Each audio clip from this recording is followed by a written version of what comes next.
राधे राधे। जय श्री कृष्णा। हमेशा सत्य पर चले और सत्य बोले। एक धनवान सेठ भगवान विष्णु के परम भक्त थे। वह हमेशा सच बोलते थे। एक बार श्री हरि लक्ष्मी देवी से अपने भक्त सेठ के सत्य की खूब प्रशंसा कर रहे थे। लक्ष्मी देवी ने कहा, आप इस सेठ की इतनी प्रशंसा करते हैं, क्यों ना उसकी परीक्षा ली जाए, परखा जाए कि वह स्वयं श्री हरि के मुख से इतने प्रशंसा योग्य नहीं है। भगवान लक्ष्मी से की बात मान गए। उन्होंने कहा, देवी अभी सेठ गहरी निद्रा में सो रहे हैं, आप उसके स्वप्न में जाएं और उसकी परीक्षा लें, अपनी शंका मिटा लें। गहरी ही और एक ही क्षण में सेठ जी को एक स्वप्न आया। मैं देवी लक्ष्मी सामने आई हूँ, बोलो हे मनुष्य, मैं धन की देवी हूँ, तुमसे संवाद करने आई हूँ। सेठ को यकीन नहीं हो रहा था। उसने कहा, माता, मैं आपने साक्षात दर्शन देकर मेरी जीवन धन्य कर दिया। आदेश करिए, मैं आपकी प्रशंसा के लिए क्या कर सकता हूँ। देवी ने कहा, मैं तो बस इतना बताने आई हूँ, स्वभाव चंचल है।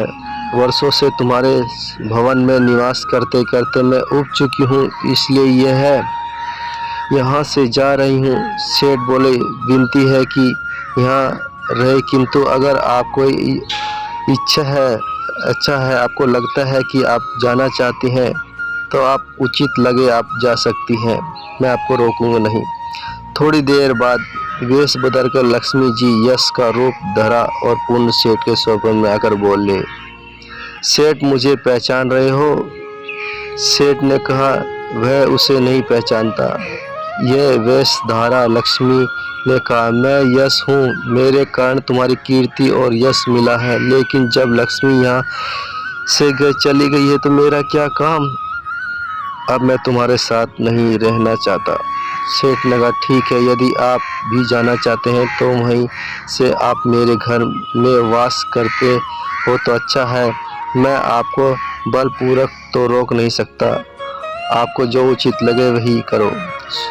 सेठ ने स्वप्न में देखा कि वह दरिद्र हो गया। धन और यही यशहीन होने के कारण लोग उनसे कतरने लगे और सदैव उनकी चापलूसी करने वाले अब उनकी बुराई करने लगे। थोड़ी देर बाद लक्ष्मी धर्म का रूप धारण करके पूर्ण सेठ के सपने में आई और बोली, मैं धर्म हूँ। लक्ष्मी, वह यश के जाने के बाद दरिद्रता में तुम्हारा साथ दे सकता हूँ, जो साथ नहीं दे सकता। सेठ ने फिर बात दोहराई, आप न जाते तो अच्छा रहता, लेकिन इच्छा के विरुद्ध आपको रोकना अनुचित होगा, इसलिए जैसी आपकी इच्छा। धर्म भी सेठ के घर से चला गया। कुछ देर बाद माँ लक्ष्मी सत्य के रूप लिए सेठ के स्वप्न में प्रकट हुई और बोली, मैं सत्य हूँ। लक्ष्मी, यश और धर्म के जाने के बाद अब मैं भी यहाँ जाना चाहता हूँ। इतना सुनते ही सेठ तुरंत सत्य के पांव पकड़ लिया और बोला, मैं आपको जाने नहीं दे सकता, भले ही सब मेरा साथ छोड़ दे, कृपया आप मेरा साथ ना छोड़िए, ऐसा ना करिए। सत्यविहीन होकर मैं एक क्षण भी नहीं रह सकता, यदि आप गए तो मैं तत्काल अपने प्राण त्याग दूंगा। सत्य ने प्रश्न किया, तुमने बाकी तीनों को बड़े आसानी से जाने दिया, क्यों मुझे जबरदस्ती क्यों रोक रहे हो, मेरे साथ व्यवहार क्यों, तुमने इसी तरह उन्हें क्यों नहीं रोका। सेठ बोला, मेरे लिए वह तीनों भी बहुत महत्वपूर्ण रखते थे, लेकिन उनसे वंचित होकर मैं भगवान का नाम जपना उदाहरणीय जीवन जी सकता हूँ, परंतु यदि आप चले गए तो मेरे जीवन में झूठ प्रवेश कर जाएगा, वाणी झूठी हो जाएगी। ऐसी वाणी से मैं प्रभु का वंदन नहीं कर सकता, इसलिए आपके बिना मैं तो कल्पना भी नहीं कर सकता। सेठ के उत्तर से सत्य प्रसन्न हुआ। उसने कहा, तुम्हारी अटूट भक्ति ने मुझे यहाँ रोकने पर विवश कर दिया, अब मैं यहाँ से कभी नहीं जाऊँगा। ऐसा सत्य कहकर अंतर्ध्यान हो गए। सेठ अभी भी निद्रा में ही थे। थोड़ी देर बाद स्वप्न में धर्म वापस आया और बोला, मैं तुम्हारे पास रहूंगा क्योंकि यहाँ सत्य निवास करता है। सेठ ने धर्म का स्वागत किया।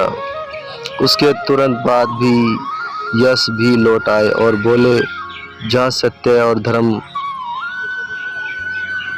स्वस्थ यश और स्वास्थ्य ही आ जाता है, तो इसलिए मैं भी तुम्हारे साथ रहूंगा। सेठ ने किए स्वागत किया उनका भी।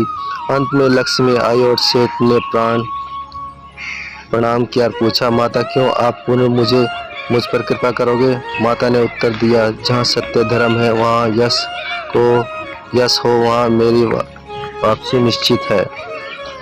ये सुनते ही सेठ की निंद्रा खुल गई। उन्होंने स्वप्न में देखा कि अपनी धर्म रानी और उनका विश्वास पहले से ज़्यादा बढ़ चुका था और भगवान पर विश्वास करने लगे थे। ऐसे ही भगवान पर विश्वास करते रहे और सत्य बोलते रहे, सत्य की राह पर चलते रहे। तो इसी कहानी को यहीं विराम देते हैं। राधे राधे, हरे कृष्णा। मिलते हैं अगली कहानी में।